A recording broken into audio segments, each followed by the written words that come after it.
le pardon.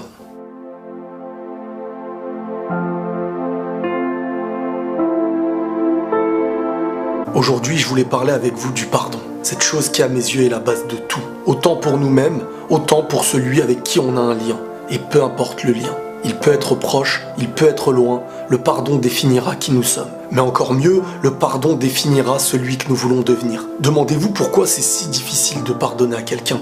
Peut-être parce qu'il nous a fait du mal, peut-être parce que c'était un très gros mal même. Mais souvent aussi c'est par haine, tristesse, rancune ou encore par ego. Au fond, est-ce que ces choses-là sont un bien pour nous? Est-ce un bien pour notre avancée? Et si tu veux être léger et libre, qu'est-ce qui te reste à faire? Il va falloir se libérer de ces poids néfastes. Donner autant que recevoir. On souhaite tous être pardonnés de nos bêtises et de nos péchés. Pourtant, on a du mal à pardonner ceux des autres. Rien n'est facile, mais la meilleure chose à comprendre, c'est que pardonner, c'est un bien prioritaire pour nous. Avant même de pardonner à quelqu'un, on se fait un bien individuel. Il est vrai qu'en pardonnant à quelqu'un qui a pu faire un mal, on lui offre un nouveau chemin. En tout cas, on n'est plus le mur de son nouveau chemin. Mais de notre côté, on apaise notre cœur de la haine, de la rancune, de l'ego. Certains diront, et alors? Sachez que tout ce qui nous empêche de pardonner à quelqu'un, c'est ce qui nous empêche aussi d'avancer. On doit être clair sur une chose liée au pardon.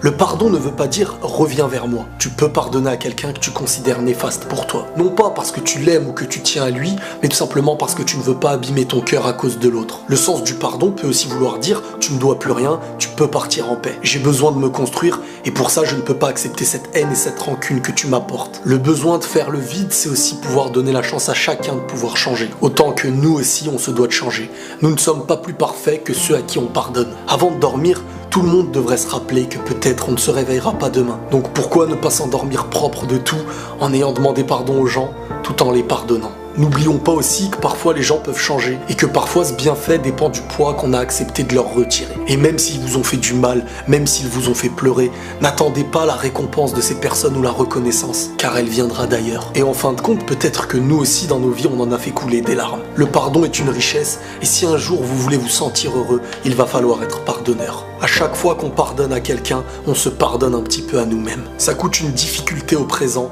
mais c'est un très grand bienfait pour le long terme. N'ayez pas peur, chacun récoltera ce qu'il a semé. Mais ça, c'est pas à nous d'en juger. Quoi qu'il en soit, notre manière de pardonner définira notre cœur, définira notre personne. En fin de compte, notre pardon prouvera celui que nous sommes. Prenez tous soin de vous et la paix sur vous.